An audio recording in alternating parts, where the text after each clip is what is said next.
Hi everyone, welcome to the Raspberry Pi Foundation's Computing Education Research Seminar.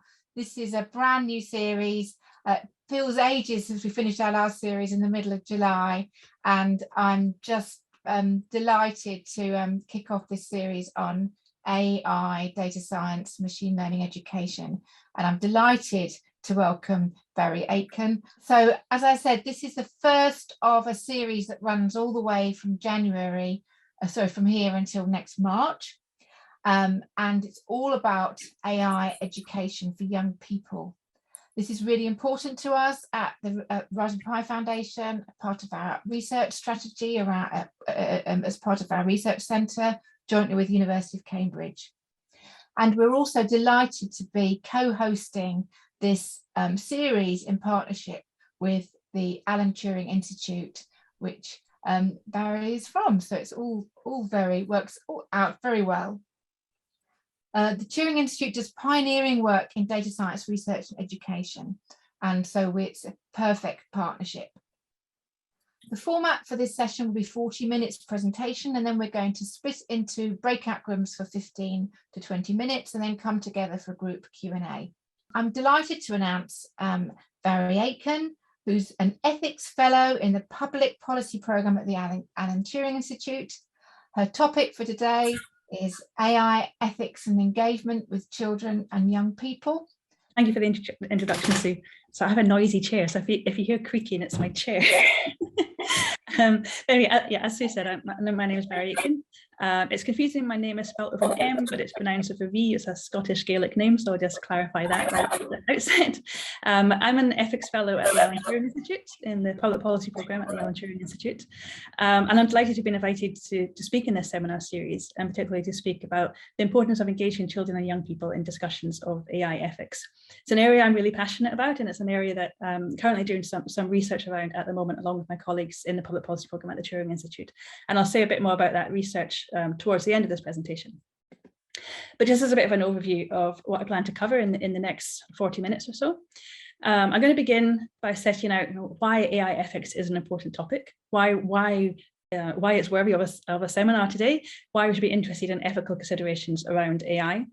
And then take a bit of a step back and say, well, then what is AI ethics? And particularly, I'm going to discuss how kind of key ethical principles can apply to AI and some of the sorts of ethical considerations that we need to address when we're thinking about AI. And then moving on to the second half of my presentation is then going to focus more particularly on what this means for children and young people, why we should engage children and young people in discussions around AI ethics, and some considerations of the sorts of topics that we should engage children and young people with, and some discussion around how we might do that. And then I'm really excited to open up the discussion and to take questions from yourselves, but also to hear your own ideas and your own views, and that's your experiences in this area, or perhaps some challenges around engaging children with AI ethics. And I almost forgot, but this is a warning to watch out for kangaroos. There will be kangaroos in this presentation. It's a bit of an obsession of mine. And the reason why I'm obsessed with kangaroos and why I think they're really important for AI ethics, and particularly in relation to children and AI ethics, will become clear probably in about 20 minutes time. But this is a warning, watch out for kangaroos. There will be kangaroos in this presentation. But okay, let's get going. Why AI ethics? I'm sure everybody on this call today is aware that AI is increasingly playing really important roles in all areas of our lives and impacting on really all areas of our society.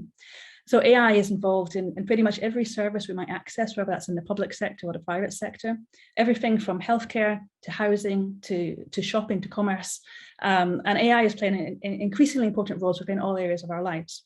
So for example, in healthcare, AI has been used as diagnostic tools, looking at scans, identifying tumours or cancerous tissues. It's been used, particularly over the last year, we've seen real transformations in AI being used in remote healthcare, providing healthcare remotely via online or virtual means. And it's also used as a really important tool in processing health data, enabling rapid health research, processing large volumes of health data and identifying connections or links within that data. It's also used in the public sector in kind of classifying individuals and identifying perhaps at-risk individuals to access social services or benefits or care, and also being used to determine access to, say, housing or in aspects of education. In financial services, it's been used to process customer data to create risk profiles or to inform decision-making around who gets access to finance or access to mortgages. So really having fundamental impacts on people's lives. And also in the commercial sector, in the private sector, it's really transforming the way we shop both online and offline through personalized advertising, targeted advertising, and also through the way that our shopping is delivered to us and reaches us. So AI is having really fundamental transformative effects on our lives as individuals and on our society. But with that, there's also a number of controversies around the way that AI is being used and the impacts that it has. And this is increasing interest in AI ethics over recent years is in part a result of these high-profile public controversies. So just a few examples on this slide, the first of which being the involvement of Google's DeepMind in processing NHS patient data at the London Tree Hospital back in 2016. This was an example where Google's DeepMind were developing an app to be used in detecting acute kidney disease. And this was said to be really important in terms of increasing or enabling much earlier detection of acute kidney disease before human clinicians could identify the signs of acute kidney disease. But it became controversial because Google's DeepMind were involved in processing NHS patient data and it had access to the records of 1.6 million NHS patients from the hospital trust. And it became controversial because these patients hadn't explicitly consented to their data being used for those purposes or being processed by Google DeepMind. And it really put a lot of public attention on, firstly, the involvement of commercial companies in processing public sector data and personal data, but also drew a lot of attention to the role that AI is playing in healthcare and the ways that people's data might be used in AI. And so this really focused attention on some ethical issues around processing of personal data and commercial involvement using individuals' data. The second example here, the second controversy that I mentioned here, relates to facial recognition. Facial recognition technologies are being used in a really wide range of areas of our lives, increasingly being used in policing, in immigration control, as well as in the private sector in marketing and advertising purposes.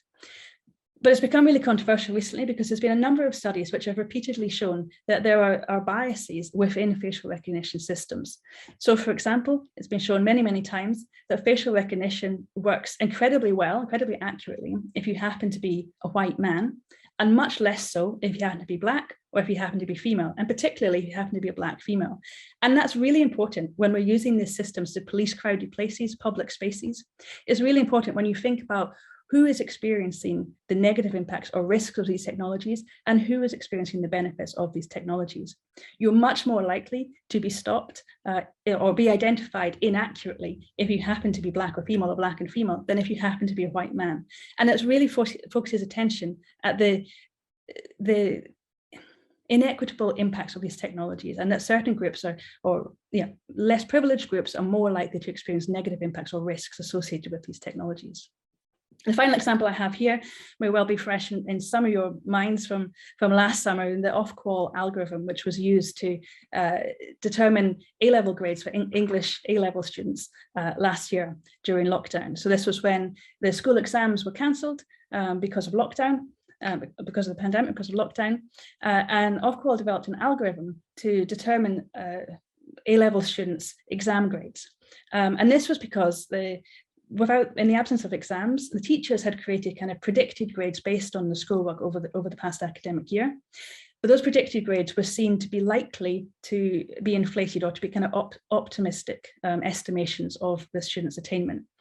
And so the algorithm was developed to try and correct some of that, that perhaps over-optimism in grades.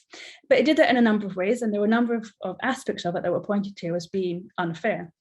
One really important one was that the algorithm was designed to match educational attainment from those schools with previous exam results from previous years.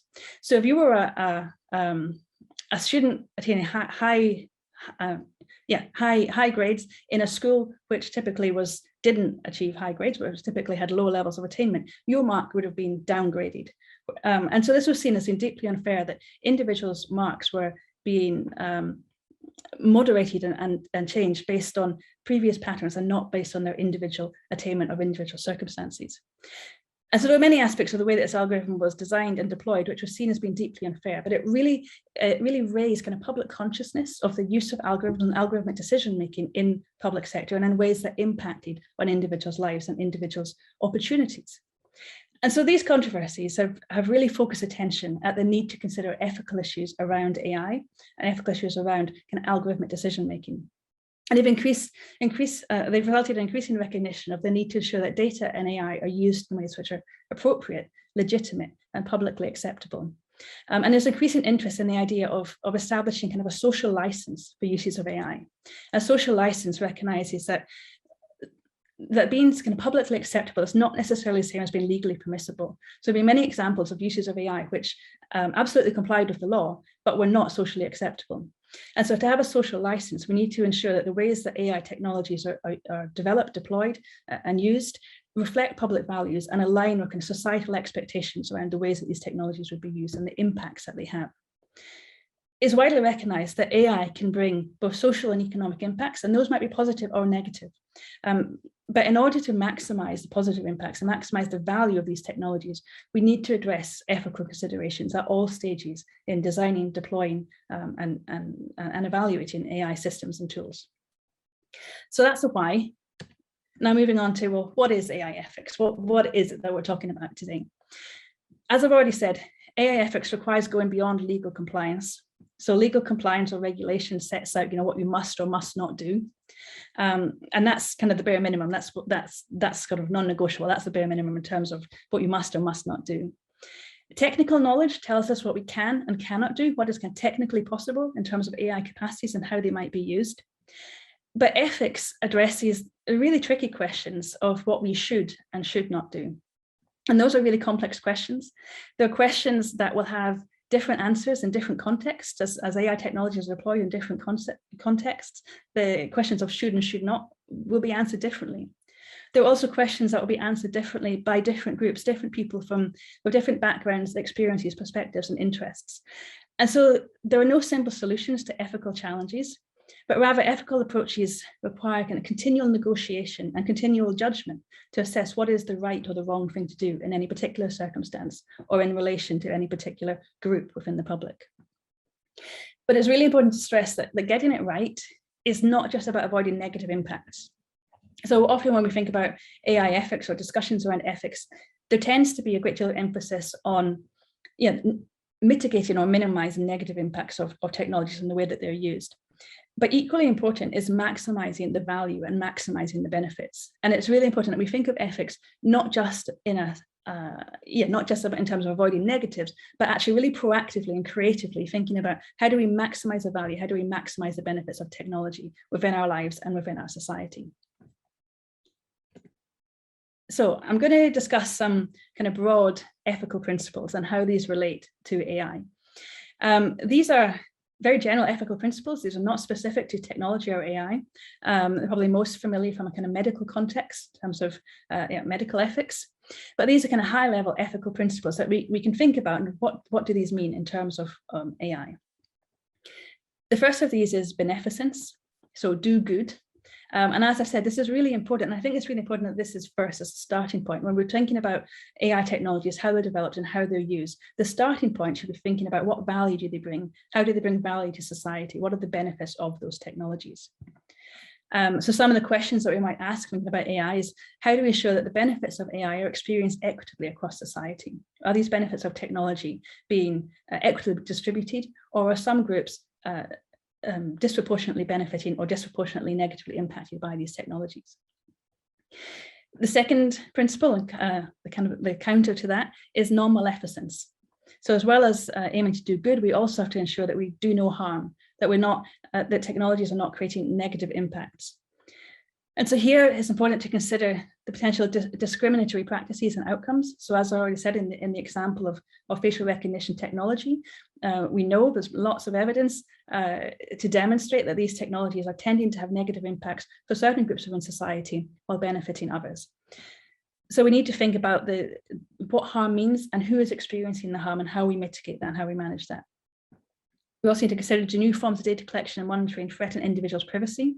and think about the extent to which monitoring increases surveillance and impinges on individuals' privacy. And I should say these are just examples of considerations and questions, and by no means an exhaustive list. There are many, many topics, more topics that we could have listed here, but this is just a kind of illustrative examples. So the next ethical principle to discuss here is autonomy. And this relates to individuals' control. So that might be control over how your data is how your data is collected, how it's processed, how it's used or reused. It might be control over a choice to interact with an AI service or an AI product, but it could also be control in terms of informing governance practices or policy practices around how AI is governed and how it's regulated. So some of the questions that we have here is that the extent to which individuals are in control of the ways that they interact with AI technologies and how they impact on their lives.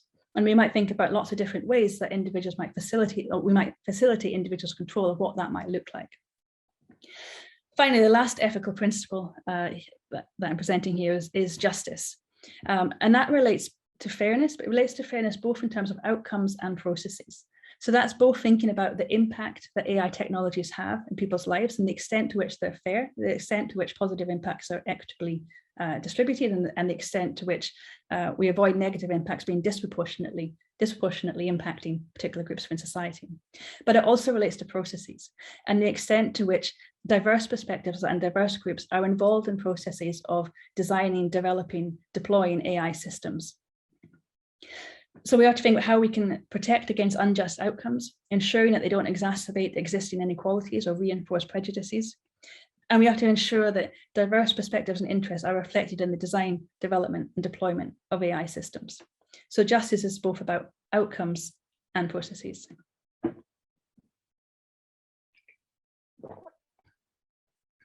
Okay, so this slide I wanted to include because it makes a really important point about the different kinds of concerns that we have in AI ethics. This comes from a paper by Mittelstadt et al. From 2016, and they conducted a review of kind of existing literature around ethics of algorithms. And within this, they pointed to kind of two broad categories of concerns around AI ethics. And these are epistemic concerns and normative concerns. Now, epistemic concerns relate to kind of technical or inner dimensions of AI. So they relate to issues relating to the data or the algorithms used. So that's questions, things like, are there biases in the data? Is the data used accurate and up to date? Is it possible to scrutinize the data or the decision-making process and to interrogate it and really understand how the algorithm, how the AI is functioning, how decisions are made, what data is being used to train that and inform that? Whereas normative concerns relate more to the outcomes and impacts on society.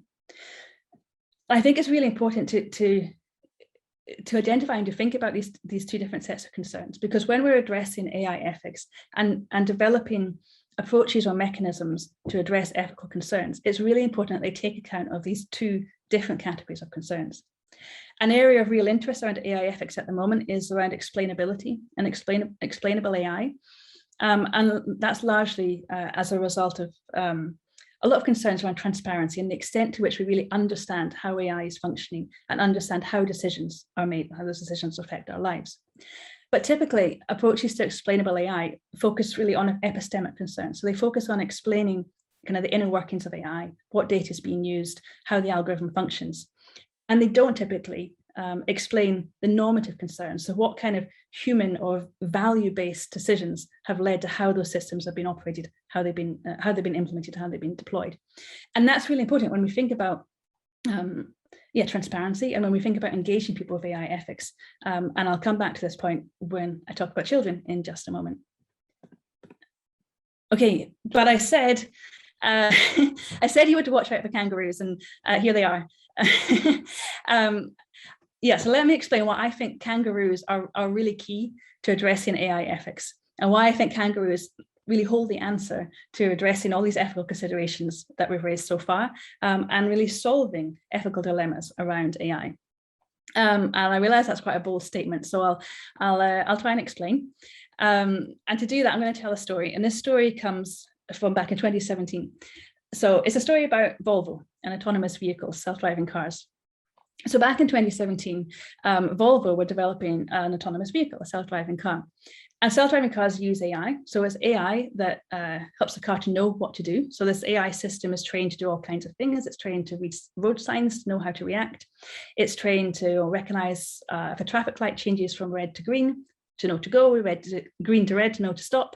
And it's trained to recognize if, say, a person steps out into the road, to know to stop, and also to recognize if an animal steps out into the road and to know to stop. So Volvo were developing this car, and it was functioning really well in road tests in Sweden. They took the same car down to Australia to run some further road tests, and it failed spectacularly because while it was really good at recognizing if an elk stepped out into the road or a moose stepped out into the road, it had no clue what to do when a kangaroo came hopping along the road.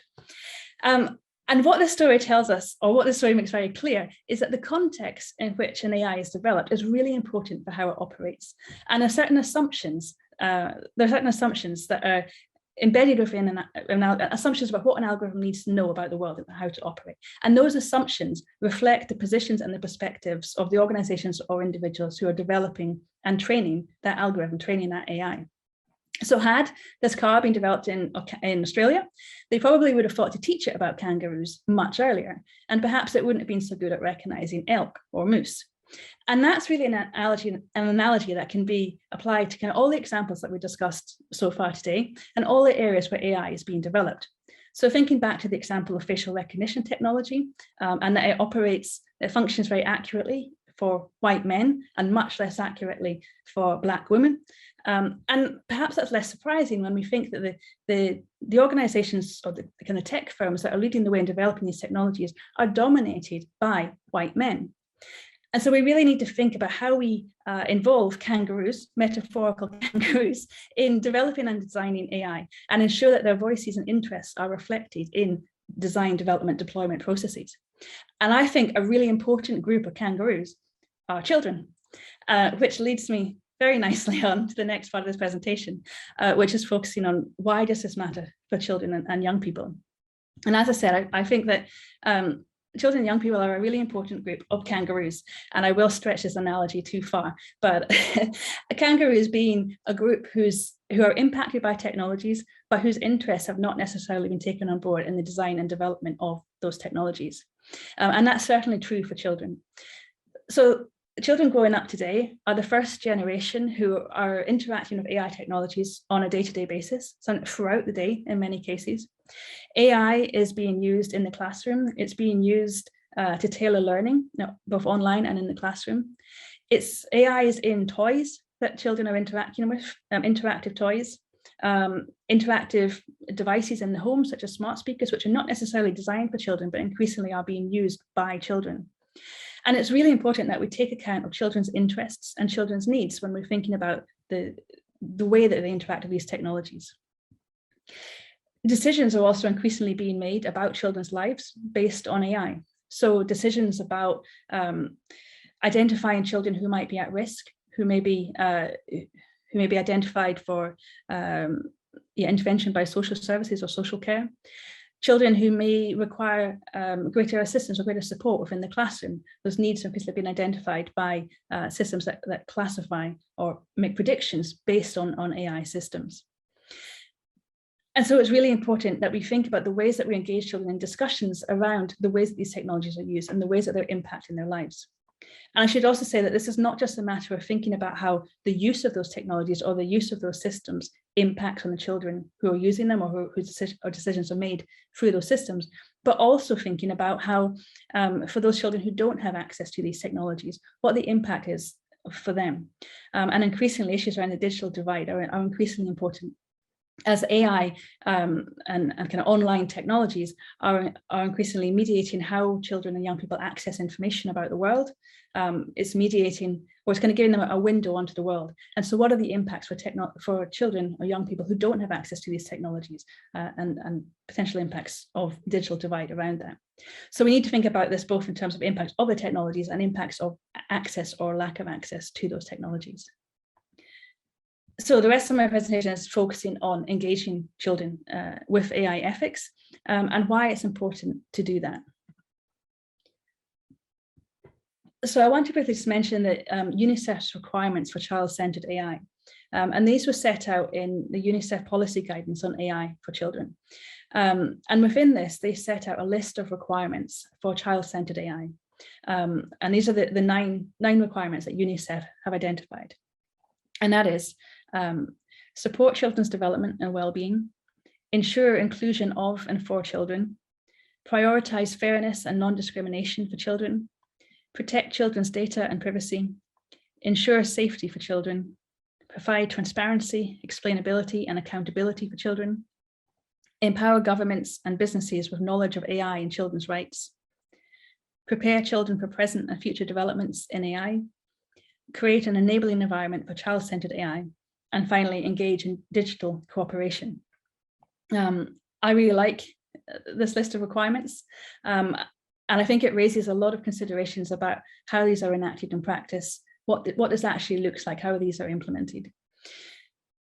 But in particular, these requirements really emphasize the role of children's participation within processes relating to AI. And that's participation in relation to kind of informing policy or informing kind of decision-making around governance of AI technologies, and also participation in how those technologies are developed and how they're deployed in ways that impact on children. It also notes the importance of transparency and explainability, which, as I mentioned in the previous slide, raises questions around what it is that we need to be transparent about and what it is that we need to explain to children. As I've already mentioned, approaches to explainable AI often emphasize epistemic concerns, so concerns that relate to kind of the inner workings or technical considerations of AI. But it's really important that transparency is both about the kind of technical considerations and also about social, ethical, or cultural considerations relating to AI. So when we think about transparency and explainability, we shouldn't just be emphasizing understandings of technical dimensions, but also explanations of why systems have been developed in particular ways, why they've been used in certain contexts and not others. What are the kind of human considerations that have informed the way that these technologies have been designed, developed, and deployed? And what are the kind of social values that are guiding that? And these are really points in which children and young people can play a really valuable role in shaping those considerations and informing decision-making that takes account of these human and social factors. So there's many different rationales that could underpin approaches to engaging children, just as there are many rationales for wider forms of public engagement as well. So these, on this slide here, are these three broad rationales which come from a report which was published in 2004 by Wilson and Willis. And they set out three main rationales underpinning public engagement with science, but very much relevant to the specifics of engaging children with AI. The first of these rationales is a normative rationale. So essentially that's saying it's the right thing to do. We should engage children because these technologies are processing children's data, they're impacting children's lives. In many cases, they're designed for children, or they're being used in ways that impact on children. So simply, it's the right thing to do to engage children in decision-making or design design processes around these technologies. A second set of rationales are instrumental rationales. Instrumental rationales view engagement as being a means to a particular goal. So that could be, for example, it might be engaging to increase acceptance of a policy or a project, increase acceptance of a particular technology. It might be to increase commercial viability or marketability of a product. Instrumental rationales often lead to approaches which are easily criticized in terms of being tokenistic or cosmetic, that don't necessarily meaningfully engage with children's experiences or their reasons or their understandings, don't necessarily aim to reflect those. The final set of rationales is really the opposite of that, is substantive rationales. And substantive rationales for engagement view engagement as being an opportunity to improve projects and their outcomes, and to lead to benefits for participants and wider society. So following this rationale, engagement is not simply a way of kind of creating acceptance for something which has already been designed and developed, or something which is kind of ready to go, but rather engagement is a means of improving projects. And that might be improving the design of a technology, or ensuring that a technology is being developed and deployed in ways which are beneficial or valuable for children and young people. It might also be to improve kind of governance or policy around that. So following substantive rationales, engagement is really aiming to improve the project and improve their outcomes. But importantly, it's also aiming to lead to benefits for participants. So that's to be beneficial for the children who take part and to lead to positive impacts for society as well as participants.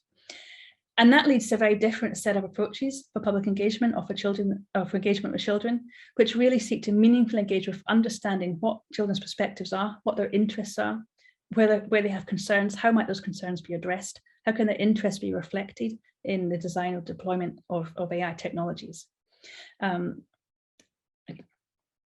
So moving on to why should children be taught about AI ethics? And this kind of follows on from the rationales for engagement.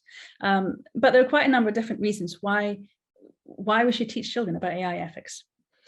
Firstly, it's to equip them to understand how AI is impacting their lives. And as I've already said, AI is increasingly impacting all areas of our lives, and particularly children's lives, and will do so to increasing degrees as they grow up.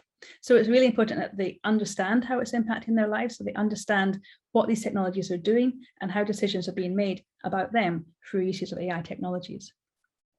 Following on from that, it's also important to equip them to make informed choices about the way they interact with AI services.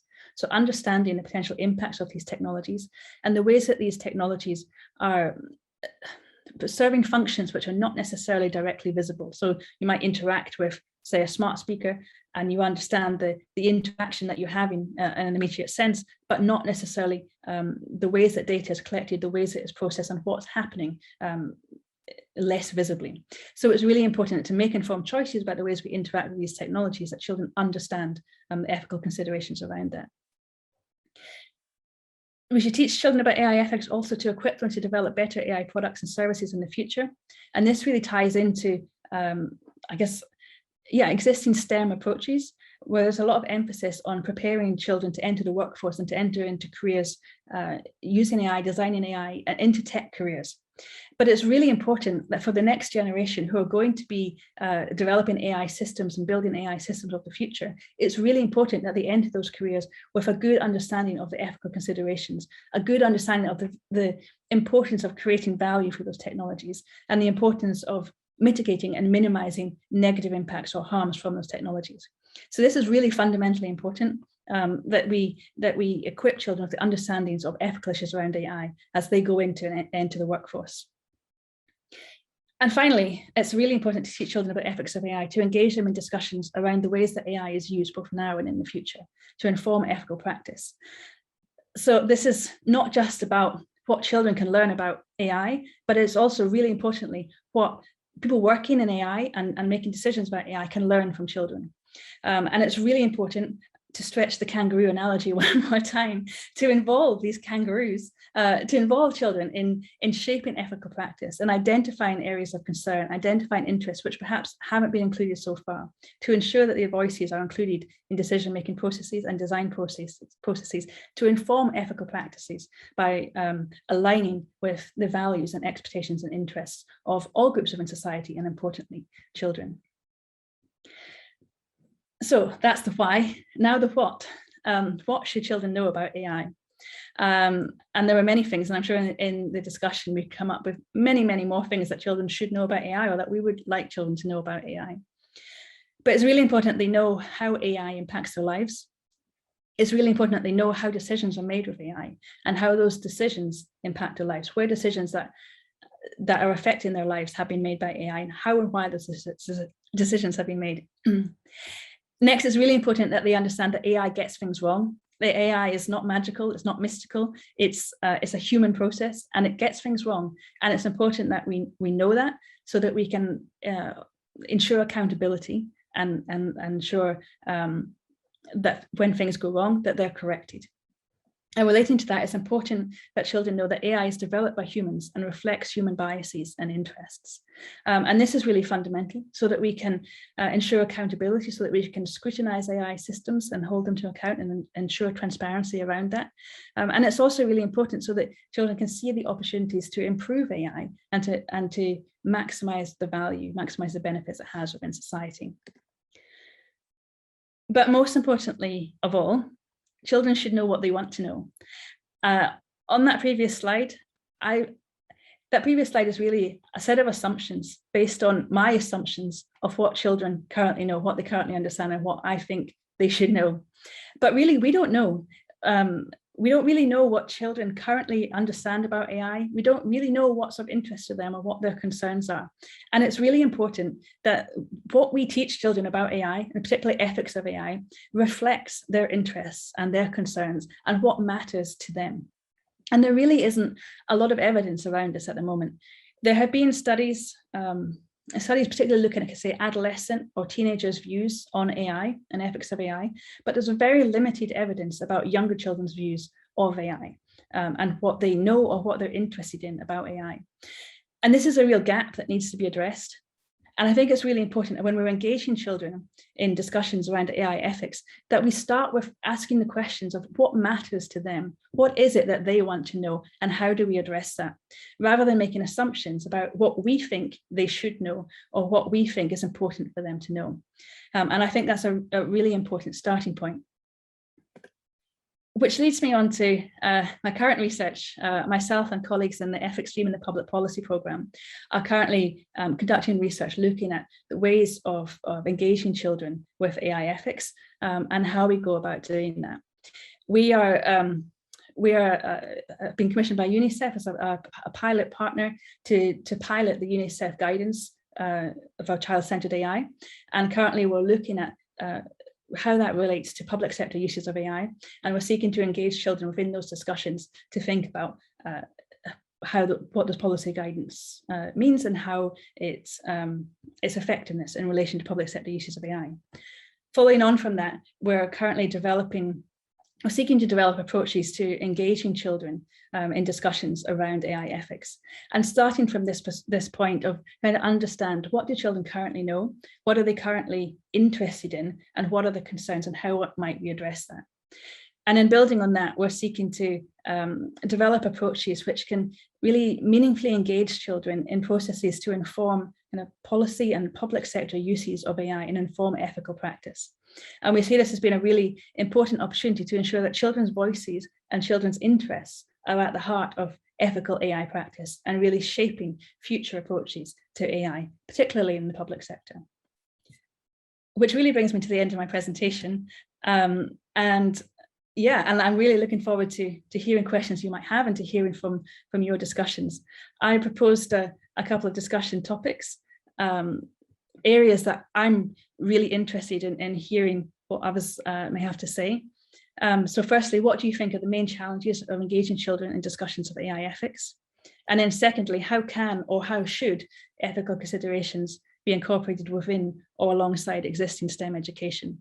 As I said, this is an area that I'm really interested in, I'm really fascinated in, and I really would love to hear your thoughts and ideas in relation to these questions.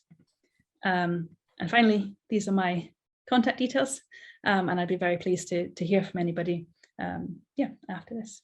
Thank you. That's brilliant. Thank you very much. So big jazz hands and clap for Barry. It's really, really interesting. Thank you.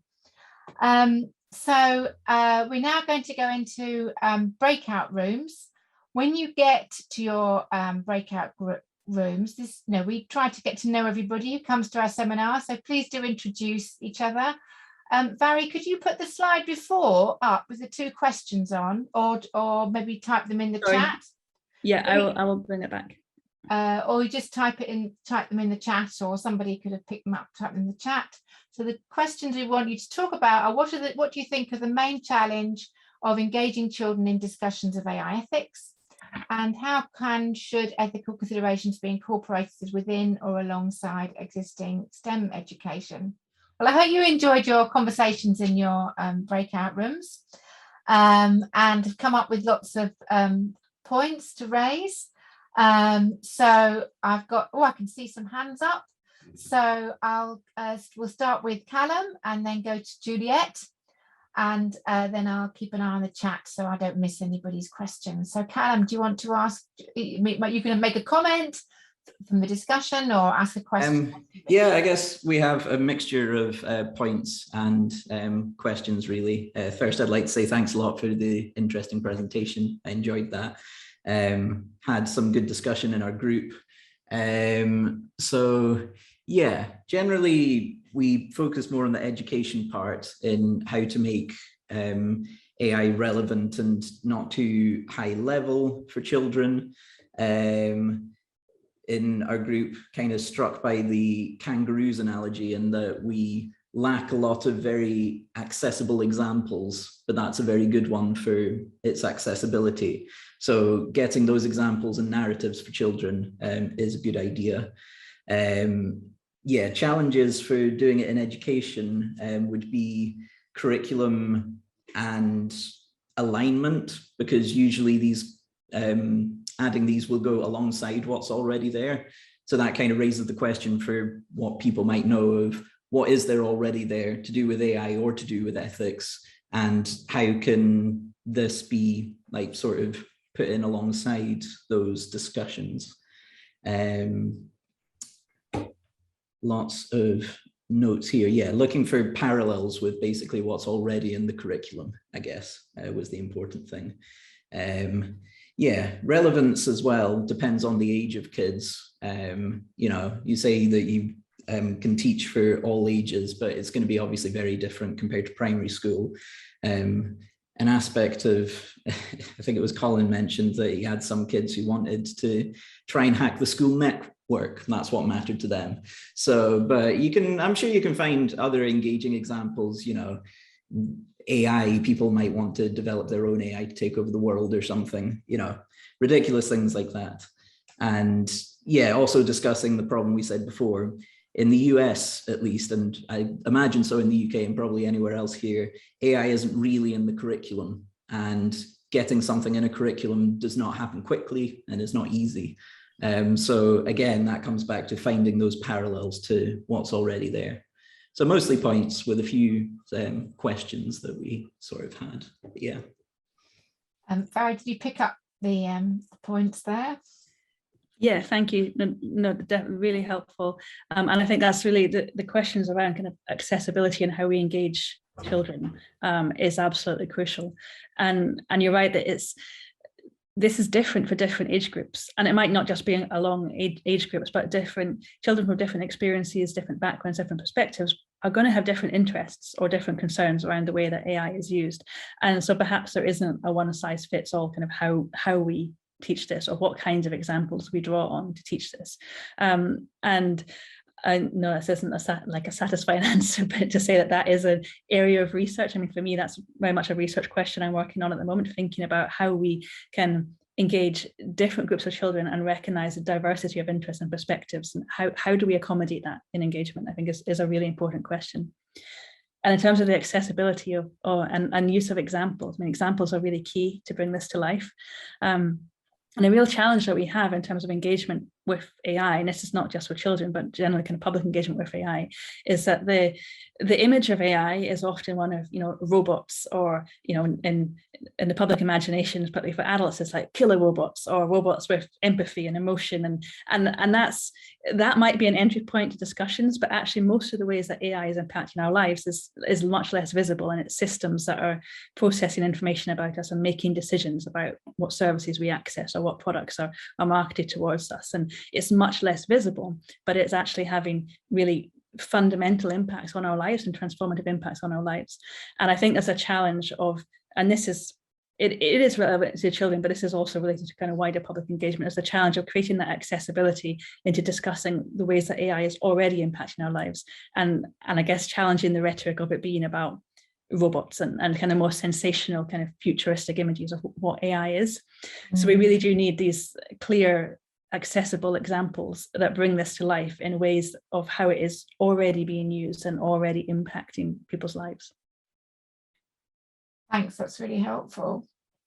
I'm going to move to Juliet, who's got a point, and you might want to say where you are, where you come from, before you start your question, if you want to. Thanks, Sue. So yeah, I'm Juliet Waters. I'm Chief Learning Officer at Kids Code Jeunesse, which is a nonprofit in Canada who works very closely with Raspberry Pi.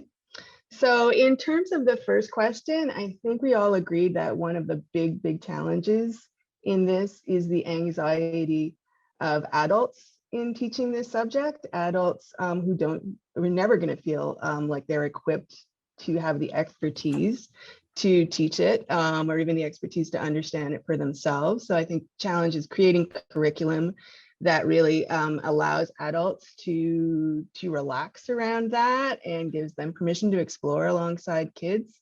Definitely this question of meeting children where they are, and I think where it is impacting them. So in Canada, we've created curriculum really grounded in media literacy. So helping kids to start right away with asking questions around, you know, how is YouTube making these decisions for me? Like, who's making the decisions?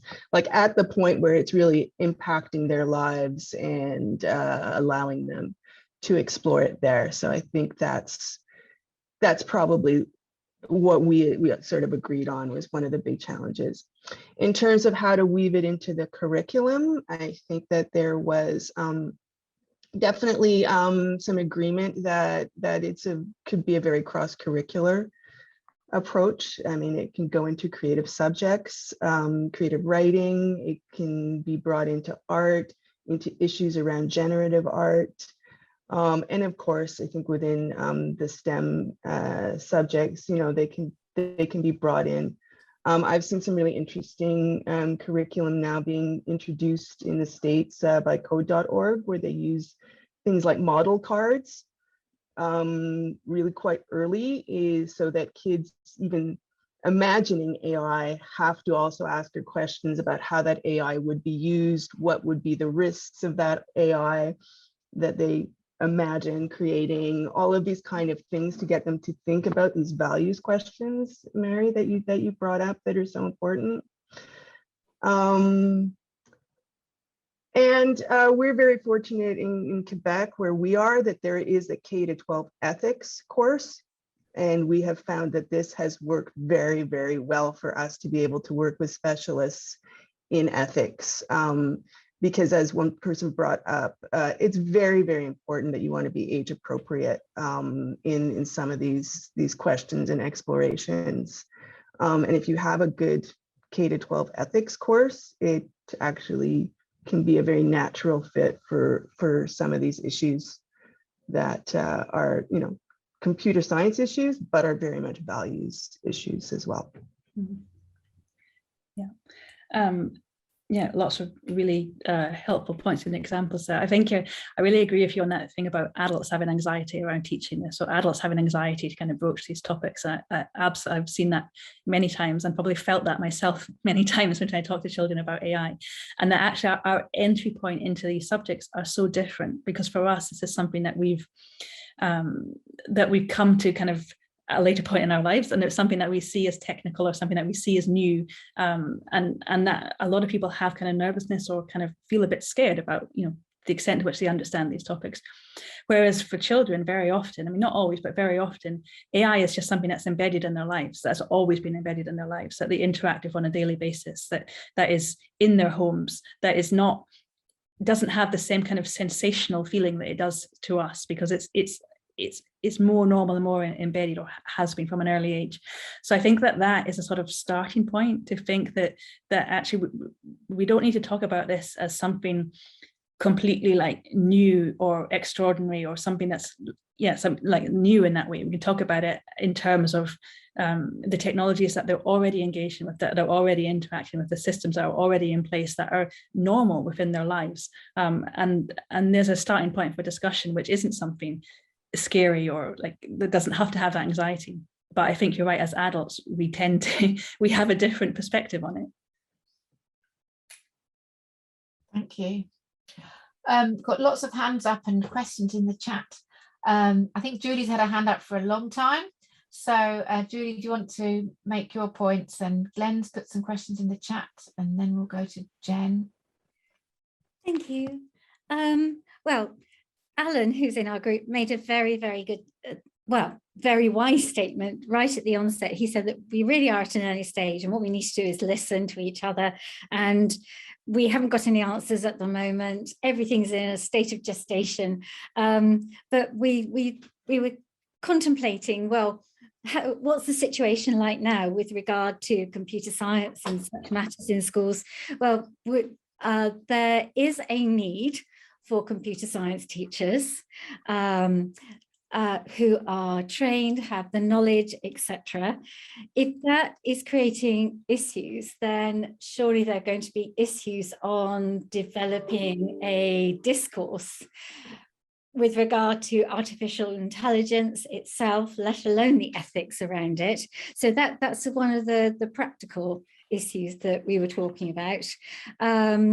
What's there already? Well, there's machine learning for kids, which is fantastic, which uses Scratch, but that's only one way into it. I was sharing something that came up in a meeting I was at today, where we were thinking, well, AI with Key Stage 1, can you bring it in there? Do the ethics come in at that stage? Probably not. Probably they come in a little later, although the ethics as in, is this a good thing or is this a bad thing, or is this right or wrong or fair, could come into it in terms of ethics. But we were talking about developing the thinking like a computer scientist, thinking like somebody in AI. And the example that we had was having 4 differently colored boxes, each with objects in them.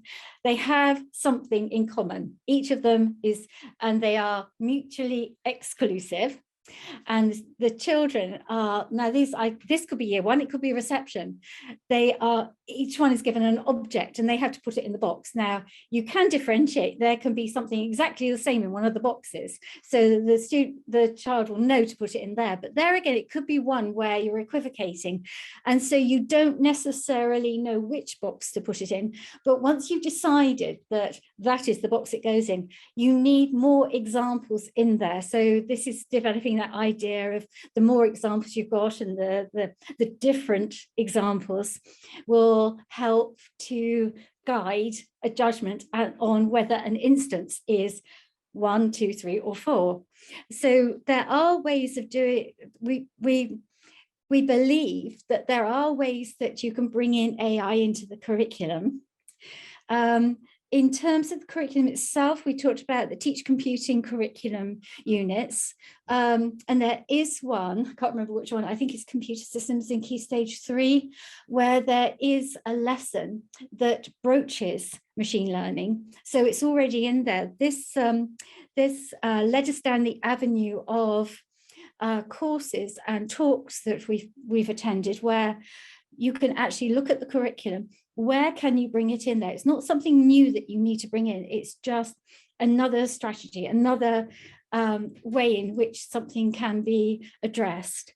The elephant in the room was, we're talking about ethics and what should machines do for us and how we should use them. But it's seeing it. There's a whole conversation that needs to go on regarding what humans do, what society expects humans to do, what society expects machines to do, and play to our strengths. It's not a case of machines are going to take over everything, because there are certain things about biological human beings that you can't get from a machine, and there are things that the machines can do so well that human beings can't. And that's where we stopped, apart from saying simulations would work really, really nicely in training. Yeah, wow, amazing. And yeah, I think absolutely that point about the limitations of AI and the role that AI plays in relation to humans is absolutely fundamental. And yeah, we hear an awful lot about the risks of AI replacing humans in automation and risk to jobs, and the sense that AI is replacing the role of humans, for example, in decision making. But actually, AI works best as a decision support tool, not to take the decisions, but to help us inform decisions, to process information, to facilitate efficiency and effectiveness, but not to replace human judgment. And that's really important. And yeah, I think that emphasizing the role of humans within this, and the fact that these AI systems are designed and developed by humans, they require humans, and they require humans not just to develop them, but to continually scrutinize them and to check if there are negative impacts, and to ensure accountability within those processes. And that's really important. And I think there's a really important messages in terms of education around this, to know the role of humans within this and in relation to AI. Yeah, and I can just pick up on I think one of the first points you made around when do we introduce ethics. I would very much say that it's never too soon to introduce ethics, but maybe it's just how we frame that and how we think about that. So we might not want to, in year one, be talking about discrimination and bias and negative impacts on society, but we definitely do want to talk about why these technologies are important. Why would we develop these technologies? What role they play? What benefits might they bring? And I think starting with those discussions around the purpose and the reasons for doing these technologies, and starting from a positive point of view of like, we can use these technologies for real benefit and to create value and to do good things. And that then is a starting point to then think about, well, are these examples that we might encounter later and as children get a bit older, are these examples really having these positive impacts, or are the negative impacts? And then ethics begins to think about, well, how do we address that? And what does that look like? What are the impacts of that? Thank you. And thank you for bringing it back to ethics, because there's a lot of resources about AI in general going on in the chat, but we've got 7 seminars of 6, I can't remember how many, lots of seminars on this topic, but Barry is our ethics expert. So do keep that as a topic for her to answer on. I just want to pick up some of the early questions in the chat. So Glenn asked something quite specific about your research. Did you want to pick that up? And then I'll go back to the hands up. So we could have had a discussion, kind of people with teaching backgrounds and research backgrounds and developing content. One of the things it was important for ethics not to be a bolt-on lesson like it sort of had been in previous experience of this person, and instead kind of more integrated, and then also kind of facilitating a student-led sort of discussion with that sort of thing, with the guidance, I suppose. And I think that threw up some other kind of question, was how much knowledge and context is required for the teacher or the people leading that kind of discussion. Is it an abstract concept, or do they need more of an understanding of the kind of problem the AI is trying to solve, and not getting too deep into the technology, but do they need some understanding of that technology? That was a question. And then the other question, main question, was what age is the cohort for your research? Yeah, so in our current research, we're aiming to kind of look across different age groups and to capture diversity in terms of the children that we engage with. But our main current focus right now is sort of primary school age children. So it's children aged sort of 8 to 12 years. And mostly that's because that's a group which there's not a lot of evidence. There's not been a lot of research that's really engaged with that particular age group up until now. So there has been research looking at adolescents and teenagers, and that's also a group that we will be engaging with. But at the moment, our kind of the group that we're first looking at is kind of 8 to 12-year-olds. And then in terms of sort of technical knowledge and the extent to which teachers need to have technical knowledge, or what kinds of resources are there, I think, yeah, certainly if we're teaching kind of technical dimensions, that it's important that there is a technical understanding or resources to draw on to guide that, and examples and tools and games. And in the chat, or things that I mentioned, there are resources around that to kind of demonstrate that and bring that to life through kind of practical tools, hands-on interactive games and activities that can really exemplify that. And for teachers, the extent to which they need the technical knowledge or understanding, I guess that depends at the age group and at the level at which it's being taught. That changes kind of the depth of knowledge and requirement. And I think certainly at the younger years, these kind of interactive games and tools can facilitate that through examples where the teacher perhaps doesn't need to have hugely in-depth understanding of the technical dimensions of that.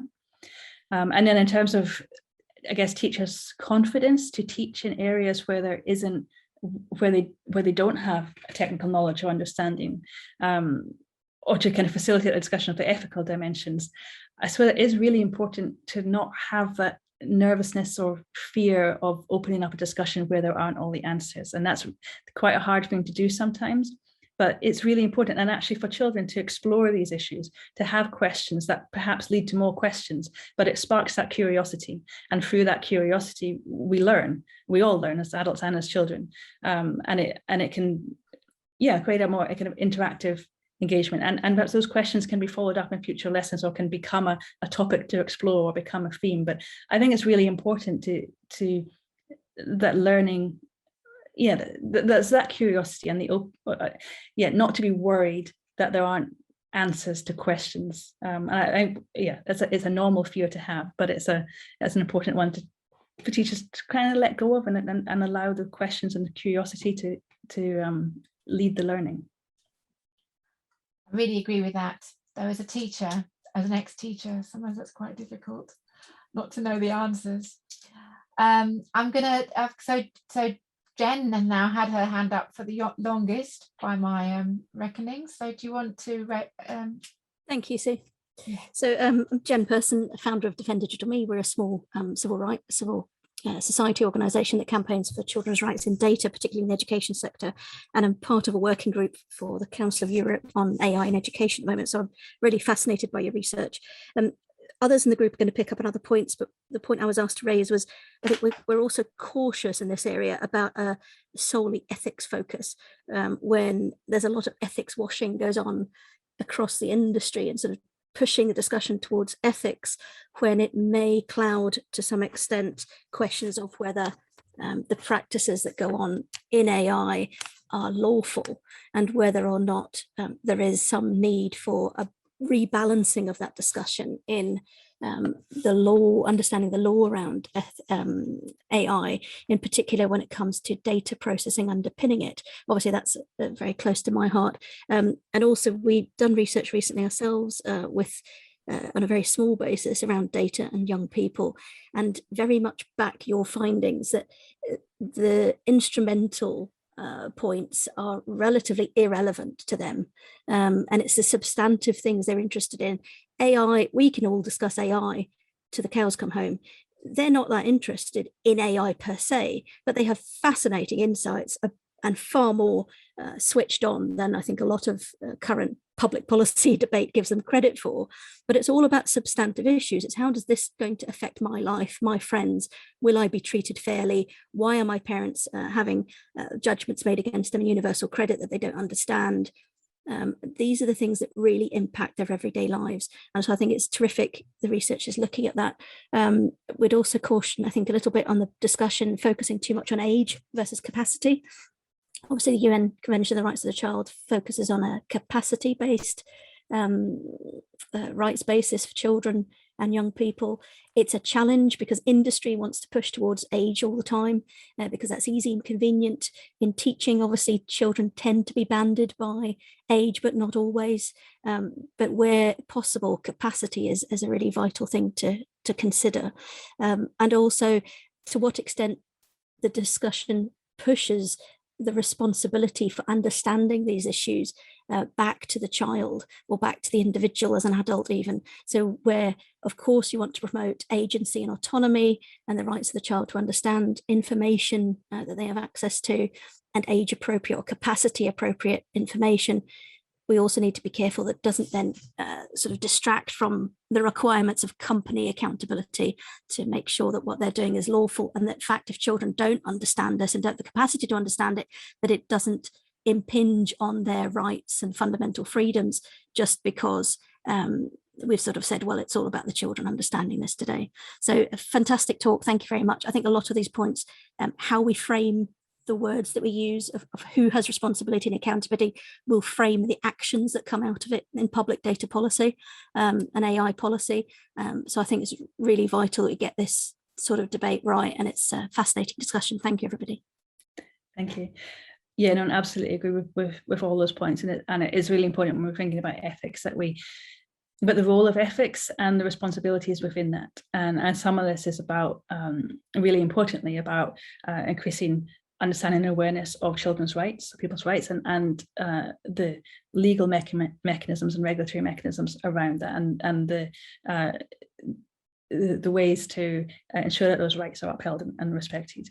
I think that the point you were saying about ethics washing is a really valid one. There's been a lot of criticism of the field of AI ethics.